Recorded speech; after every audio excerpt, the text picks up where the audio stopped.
This is Ruby Love. And today, meron akong cheka sa inyo. Oy, cheka na naman. Ayan, ang cheka nating pag-uusapan guys ay tungkol sa classical conditioning. Ano yung cheka na pag-uusapan natin? Yes, classical conditioning. Again, classical conditioning. Sabihin mo sa katabi mo, classical conditioning! Classical conditioning. Okay, ayan, ang cheka na ito, alam nyo ba guys, hindi lang cheka. Meron din tayong matutunan guys. Uy, hindi man ako papayag na wala kayong matutunan sa cheka natin ngayon. Okay, sige. Ang classical conditioning guys, meron itong ibang term or ibang name. Another name ng classical conditioning guys ay respondent conditioning. Okay, respondent conditioning. Ano pa itong classical conditioning na ito? Sa madaling salita guys, alam nyo ba, ka-cheka, meron kang ibibigay na something. You give something para ma-meet mo ang gusto mong behavior. That is classical conditioning. Guys, ganito lang, meron kang ibibigay 2 or more different stimuli para ma-meet mo ang behavior na gusto mo. Okay, ayan, cheka tayo guys. Sinong may jowa dyan? O, sinong may jowa dyan? Ayan, sana all may jowa. Ayan, sa jowa mo. Ganito siya guys. Gusto mo na magiging loyal sa'yo. Yung jowa mo na yan, gusto mo, di ba, maging loyal? Maging in love siya sa'yo, guys. Gusto mo maging in love siya sa'yo. Yun yung gusto mo. So, anong dapat mo gawin? Kailangan meron kang gawin para ma-meet mo yung behavior na gusto mo, guys. So, ibig sabihin, guys, gagawin mo lahat. Meron kang gagawin. Magpa-sexy ka, magpaganda, magbibigay ka ng time, mag-date kayo. Siyempre naman, maging mabait din. Sige, maging mabait din tayo sa ating jowa. No, hindi tayo maging mangtas. Okay, ganito siya guys. Di ba, ginawa mo ang lahat, meron kang ginagawa. Ginawa mo lang ang lahat para maging loyal siya sa'yo, para maging mas ma-in-love siya sa'yo.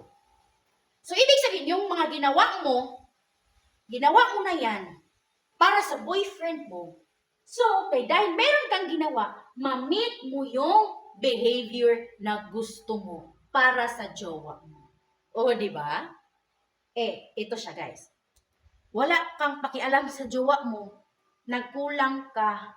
Sabi mo, ginawa ko naman ang lahat. Are you sure? Ginawa mo ba ang lahat? Kaya guys, yung jowa mo nag-cheat. Ay, nako. Okay. Yung jowa mo nag-cheat, iniwan ka. Ayun, ano yan? Sinong may kasalanan? Si jowa pa din. Ito. Wala ka kasing ginawa. Kaya yung behavior na instead nga gusto mo, hindi mo na-meet kasi wala ka ginawa. Kaya hindi mo na-meet. Kaya nag-cheat si jowa. O, wala tayong magawa dyan. O, yung mga cheater, padaplen. So, kailangan meron talaga tayong gagawin. You give something para ma-meet mo yung behavior, ma-meet mo yung gusto na behavior mo para sa jowa mo. Sa mga walang jowa dyan, guys, okay lang yan, guys, kasi meron akong ipapakilala sa inyo, mga ka-cheka. Ito siya. Ano siya? Out of 100. Out of 100%. I-rate mo, guys. Pag pwede mo ito siya ma-sugar daddy. Charot mo, guys. Sorry. Okay.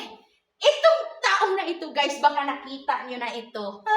Nakita nyo na ito, baka kapitbahay nyo ito, guys. Okay, bitaw, guys. Ang tao na ito ay nag-iisang proponent ng classical conditioning. Siya lang naman ay si Ivan Pavlov. Siya lang naman si Ivan Pavlov na meron siyang nagawa na experiment ba nga? Talagang nagpasikat sa kanyang pangalan. Nagpasikat sa kanya. Now, he is a Russian psychologist. Diba? Napakatalino ni ito. Baka-ideal man mo ito, guys. Talagang napakatalino niya. No? Napakatalino niya. Kasi, si Pavlov, guys, was measuring in order to study digestion. Digestion, guys. Hindi sa tao. Hindi. Saan? Tingnan mo katabi mo. Actually, sa hayop, guys. So, joke lang, guys. No? Sa hayop. No? Na ang study niya about sa hayop, especially ang Specifically, ang dog. Dog, guys. Nang dahil sa experiment niya, dahil sa study niya about digestion, nakatanggap siya ng parangal. Oh, kumpiyansa mo guys. Nakatanggap siya ng parangal. No, nanalo kasi siya. Ang natanggap niya ay a Nobel Prize, no, in 1904 for work on digestion. Ganito siya katalino. Kasi siya lang naman ang una na nag-study about classical conditioning. Sino? Sino yung unang-una na nag-study sa classical conditioning? Yes na yes, si Ivan Pavlov. Everybody say, Ivan Pavlov, Ivan Pavlov, Ivan Pavlov, Ivan Pavlov, Ivan Pavlov. Para tatak talaga sa isip ba? Hindi talaga mawawala itong tao na ito. Si Ivan Pavlov, guys, di ba? Meron siyang study, no, about digestion. Ito siya, guys. Check ka natin. I-check ako ito sa inyo. Guys, di ba si Ivan Pavlov, no? Nakatanggap siya ng parangal. Ano ba yung nagawa niya? Bakit siya ay naging sikat? Ganito siya, guys. Gumamit lang naman siya ng 3 Ricardos. 3 Ricardos ito. 3 sangkap ito, guys.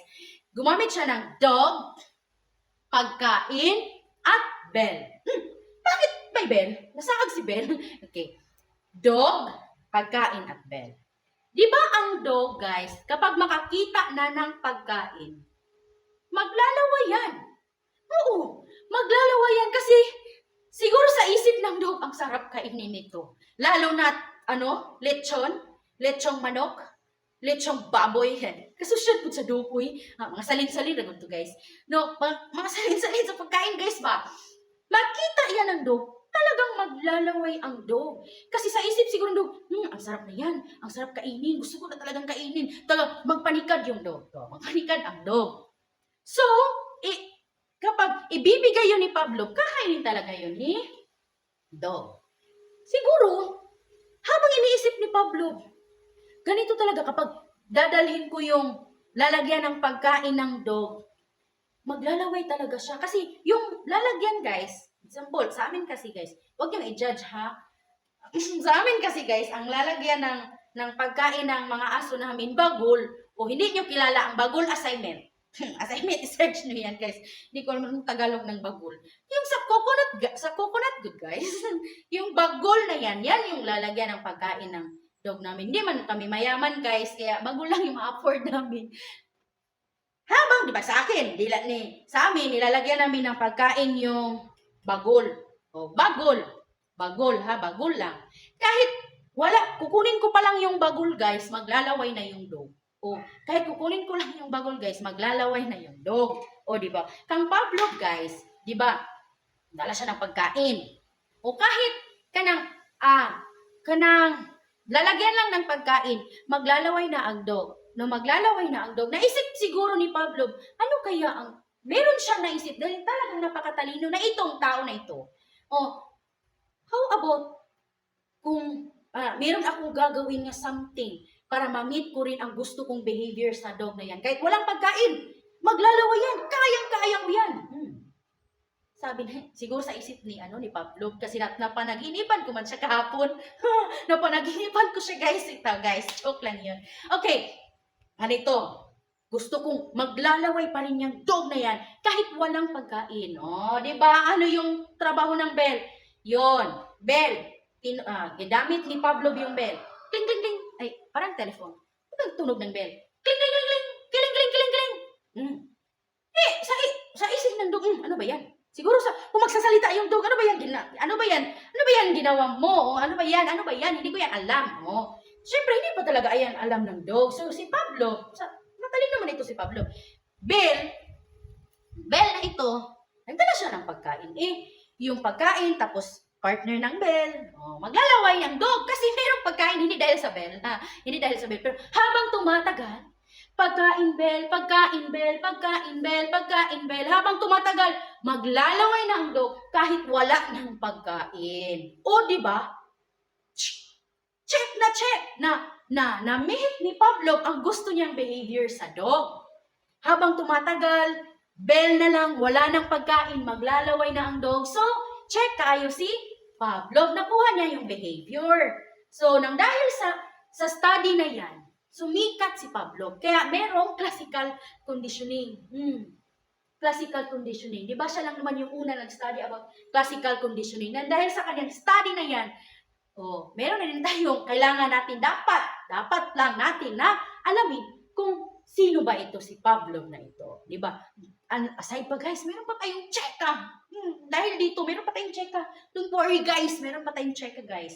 Di ba? Sumikat siya Sumikat siya sa kanyang ginawa na study about dog, bell, tapos food. Dahil sa kanyang study na yan, sumikat siya, nakatanggap siya ng parangal. So, ang study na yan, himay-himayon natin guys. Ano ba yung himay-himayon? Para mas maunawaan pa natin guys ba? Maunawaan pa natin. Kasi itong 4 key elements that are used to describe the process of classical conditioning. Itong 4 na ito, balikan natin yung study ni Pavlov guys. Balikan natin. Alam niyo ba, cheka?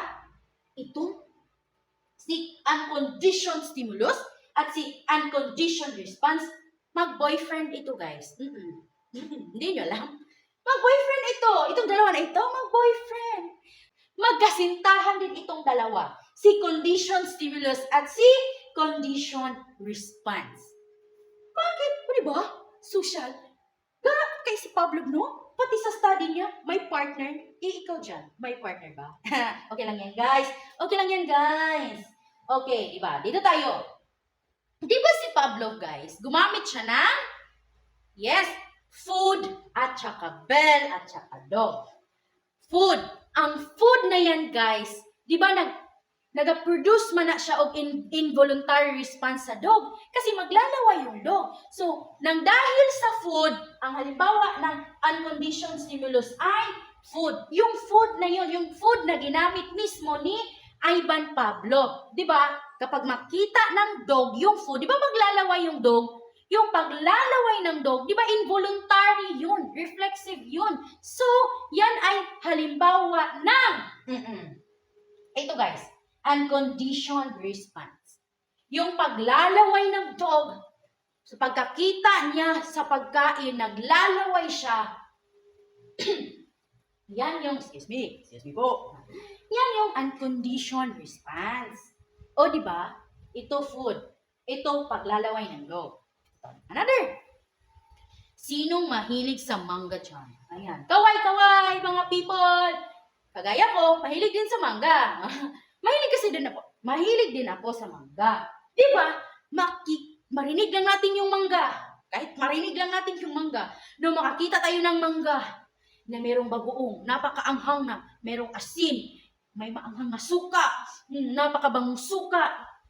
Ang sarap. Yan ang unconditioned stimulus. Yung pagkain, yung mangga, yung bagoong. Pag-amoy mo lang sa bagoong na merong mangga, ang sarap. Ang sarap kumain ng mangga na merong bagoong, na merong maanghang na suka, na may asin na maanghang pa din. Yan yung unconditioned stimulus. Kasi mag-produce kasi siya ng involuntary response. Like, reflexive guys ba? Hindi mo sinasadya. Like, maglalaway ka, ng yung sa isip mo, ay, bibili talaga ako mamaya ng mangga. Gusto ko talagang kumain ng mangga. Yan yung unconditioned response. Diba? Partner sila. Ito, yung ginawa ni Pavlov, binigay niya yung food. That is unconditioned stimulus. Lalo na, kahit yan mga bukog-bukog yan, maglalaway yung dog. Wag yung social na dog, ha? Yung regular lang na dog. Normal lang na dog. Bitaw guys. No, yan yung unconditioned stimulus. At yung unconditioned response, yung paglalaway ng dog, ng tao. Okay, basta involuntary response, ito siya guys, unconditioned response. Hindi man yun sinasadya. Hindi mo talaga yan sinasadya, guys. Example, nagluluto ka. Mainit yung lutuan, yung kaldero, mainit. Inahawakan mo man, guys, kasi medyo tanga-tanga ba? Nahawakan mo man, guys, paghawak mo, hindi mo man yan gagawin nga, sasabihin, ang init naman ng kaldero na ito. Ano kaya ang ating gagawin? Tatanggalin ba natin? Hahawakin ko pa rin kahit sobra ng init, namumula na ang ating kamay. Hoy guys, magpa-check ka na guys. Kung ganyan ka na, magpa-check ka na guys. Baka hindi lang yung paglalagas ng yung buhok, baka sa pag-iisip mo guys. Ito guys, hindi yun! Siyempre, paghawak mo ng mainit na kaldero, ako, Bisaya man ako guys, no? Ganito guys, sa mga Bisaya dyan, shout out. Ito siya guys, oh. Siyempre, medyo tanga-tanga man ko guys. Paghawak ko, ito kaldero to guys. Medyo tanga-tanga man. Paghawak ko ng kaldero, na-touch yung kamay ko sa kaldero, sabihin ko, ay, ang init naman! Napakasakit! Siyempre, hindi mo naman, gagawin mo talaga, tatagalin mo talaga yung kamay mo sa kaldero. Nang dahil sa kaldero, yung kalderong napakainit, yan yung unconditioned stimulus. Tapos yung pagsabi mo ng, agay! Ouch! Ang init! Ano ba? Aroy! Ano pa yung expression na yan? Ano pa yung reaction mo pagtanggal mo ng kamay mo, pag ganun, ang tawag dyan, unconditioned response. Involuntary man yun. Hindi man yun sinasadya. No? Hindi man yun scripted. Guys, grabe naman. No, hindi yun scripted. So, yan yung unconditioned response. So, dito naman tayo sa magkasintahan. No? Naunawaan na natin itong magjowa, mag-boyfriend. Ito tayo sa magkasintahan. Si conditioned stimulus at si conditioned response. Balik tayo kay Pavlov, guys. Di ba si Pavlov, di ba gumamit man siya ng bell? Dito na yun. Dito papasok si bell. Unang-una, paggamit ni Pavlov ng bell, neutral lang yun. Kasi hindi man yan alam ng dog. Oy, hindi talaga yan alam ng dog. Anong bell na yun? Bakit anong tunog na yan? Anong klaseng tunog na yan? Na hindi yan talaga alam ng dog. Oo, kung bell lang, ano ba yung gagawin ng dog? So, unang-una, neutral lang. So, anong ginawa ni Pavlov? Bell, tapos, syempre, merong pagkain. Bell, pagkain. Diba? Una, neutral lang yan. Pero, habang tumatagal, guys, bell, pagkain, bell, pagkain, bell, pagkain, bell, pagkain. Maglalaway ang dog.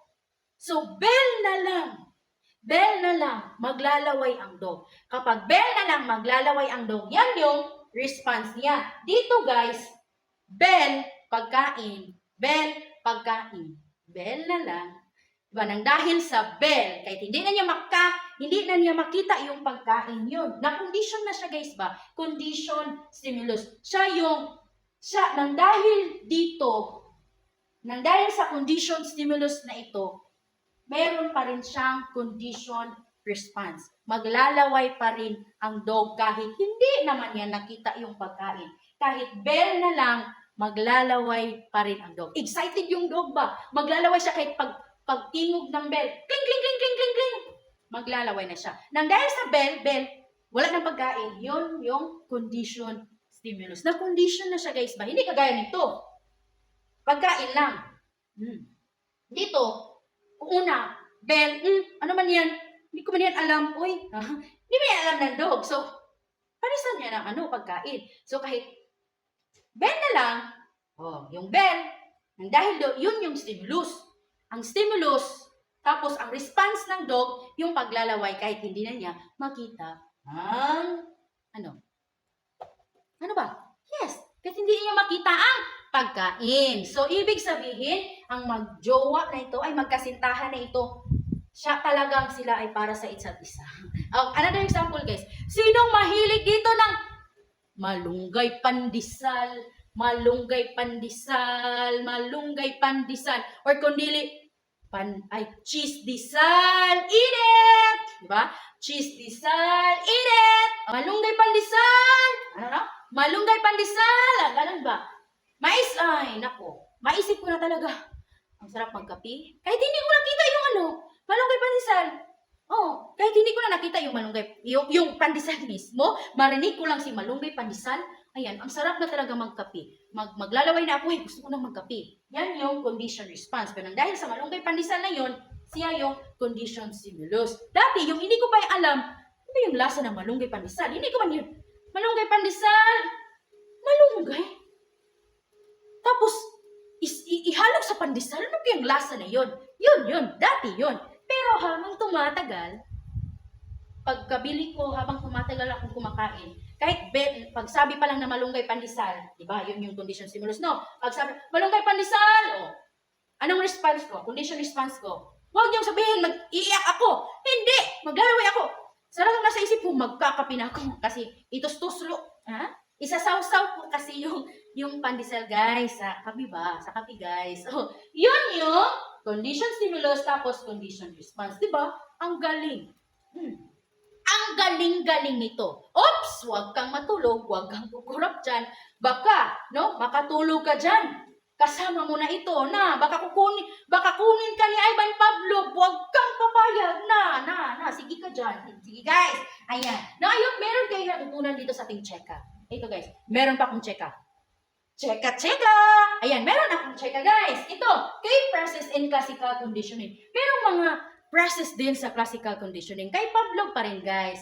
Siya lang naman ang nag-iisang proponent na yes na yes. Classical conditioning. Okay. Balik tayo kay Pablo. Alam niyo ba guys? Di ba yung dog? Di ba dog, bell, pagkain. Si Pablo, pagkain at bell, di ba partner niya guys, para ma-meet niya ang gusto niya na behavior.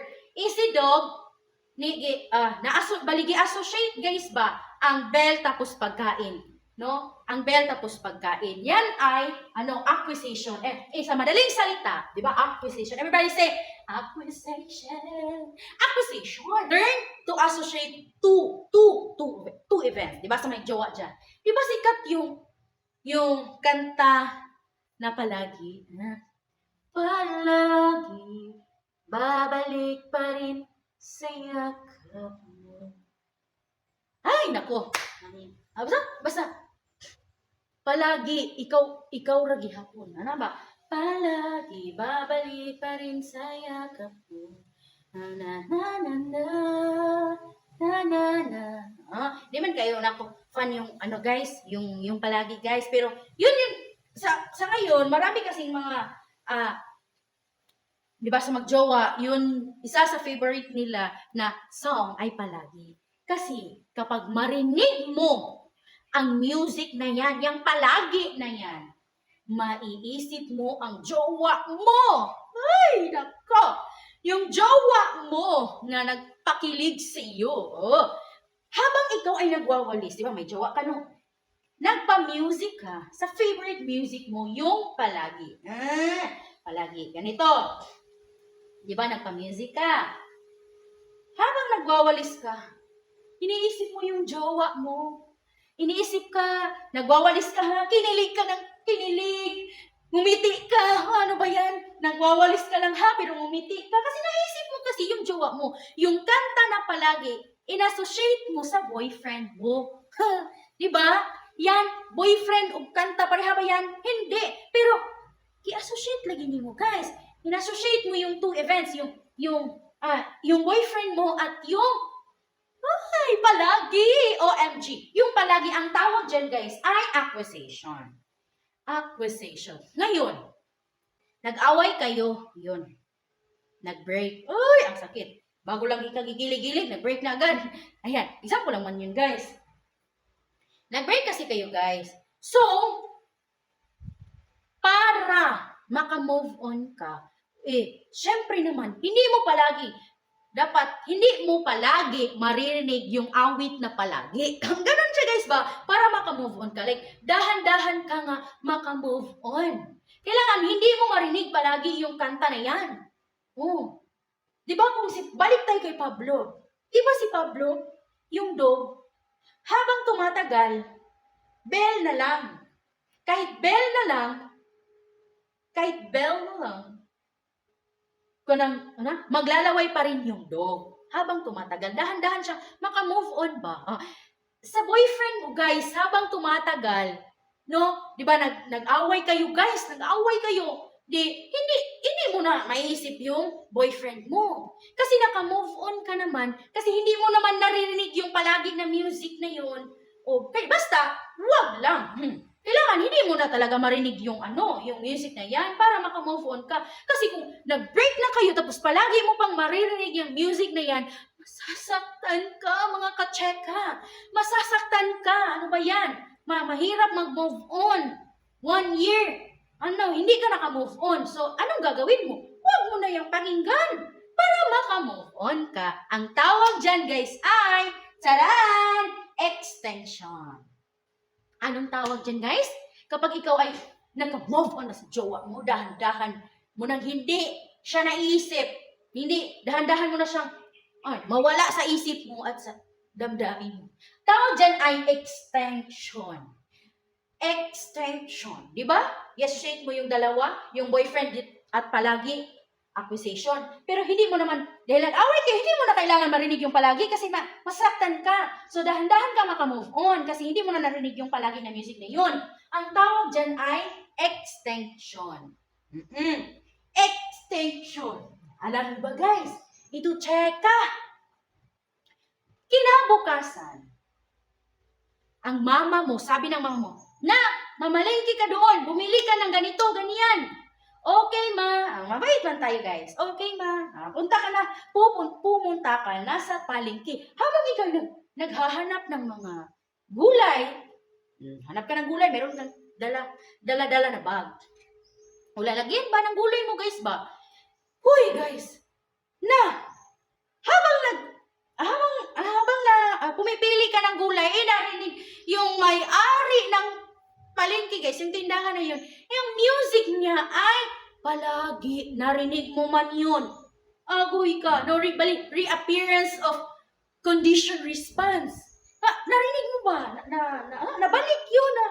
Parang, habang pumipili ka, nasasaktan ka, naisip mo siya, na-miss mo siya nga, nagagalit ka na, dati, kapag ako ay namamalingki, kasama ko ang jowa ko at siya ay nagbibitbit ng aking mga nabili.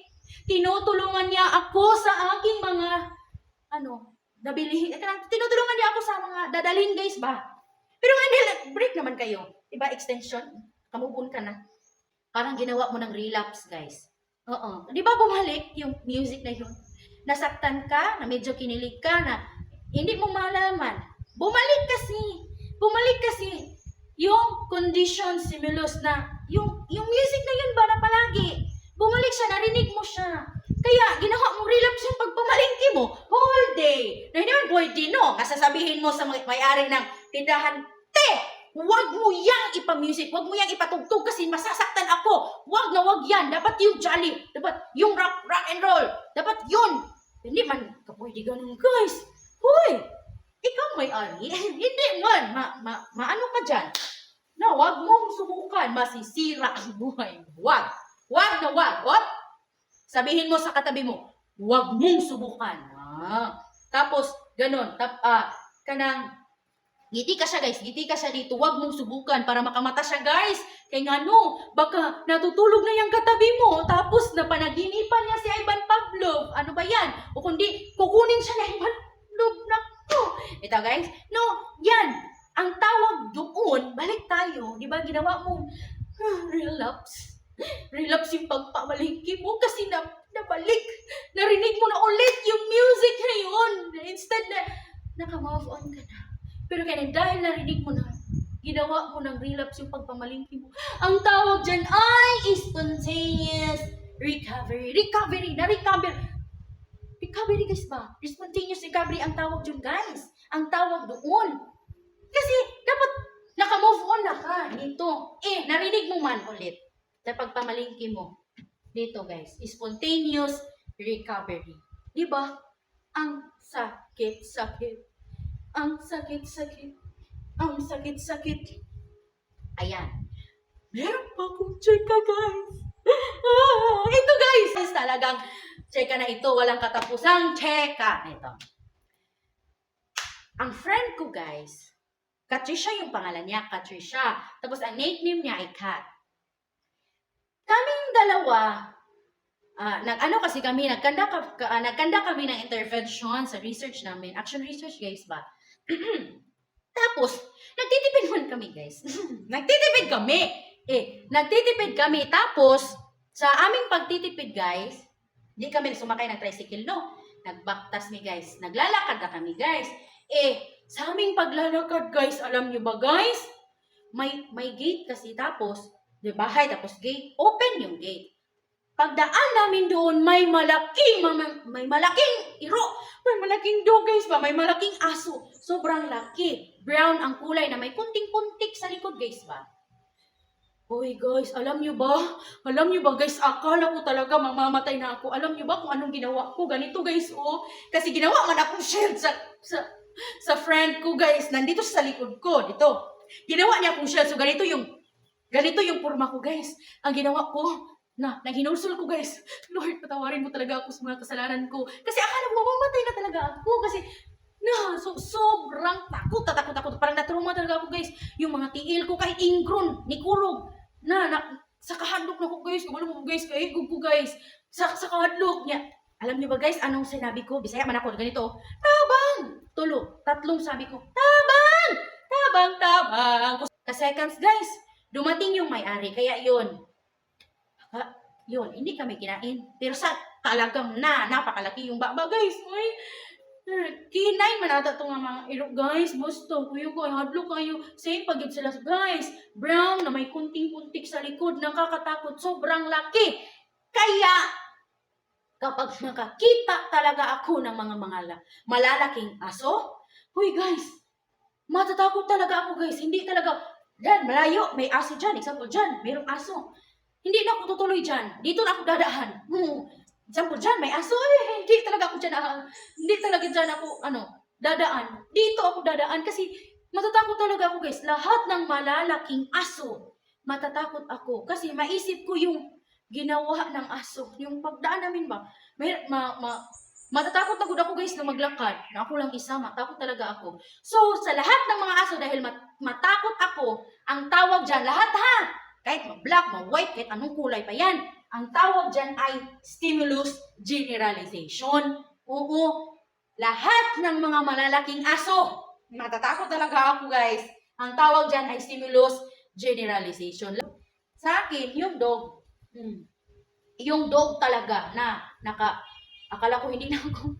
Akala ko kukunin na ako. Akala ko mawatay na talaga ako. Pero di ba yung friend ko guys, di ba? Balik tayo sa story, sa checka natin. Ginawa niya akong shield. Di ba bastos na friend? Ginawa lang naman niya ako ng shield guys. So, at saka yung friend ko, di ba, ginawa akong shield. Mahilig din siya sa dog. Dog lover kasi siya guys. Meron silang dog. Malalaking dog din sa kanilang bahay. Pero hindi yung ganong same kulay sa dog namin. Kasi, ang tinatakutan lang niya, yung dog lang na mismong muntik ng patay kami. Yung dog lang, yung brown na may kunting-kuntik sa likod, good guys, yun lang. Pero sa akin lahat ng dog, matatakot ako. Ang sa friend ko, yun lang talagang dog na yun. Ang tawag dyan guys ay stimulus discrimination. Yung friend ko, stimulus discrimination. Sa inyo sa jowa mo, yung palaging yung music, palagi lang talaga. Yun lang. Hindi lang lahat. Yun lang yung palagi. So, ang ibig sabihin, yung stimulus generalization yun, sa experience ko, yung lahat ng dog, na malalaking dog, matatakot talaga ako. Pero dito sa friend ko, yun lang talaga na dog na yun, yung katatakutan niya. Diba? Sana naunawaan niyo ito guys. Hindi lang check-up ng kapag-uusapan natin, kundi meron din tayong matutunan. Uy! Sino nga yung proponent ng classical conditioning? Yes na yes! No other than Ivan Pavlov. Okay. Now, I hope meron kayong natutunan sa ating checka ngayon, guys. So, I hope meron kayong natutunan. So, ngayon, natapos na ang ating checka, guys. Bye-bye!